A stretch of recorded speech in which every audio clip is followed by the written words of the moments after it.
Wind warning.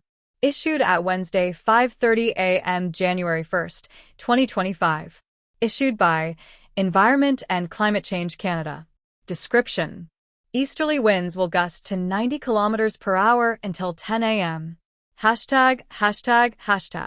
Loose objects may be tossed by the wind and cause injury or damage. Wind warnings are issued when there is a significant risk of damaging winds. Please continue to monitor alerts and forecasts issued by Environment Canada.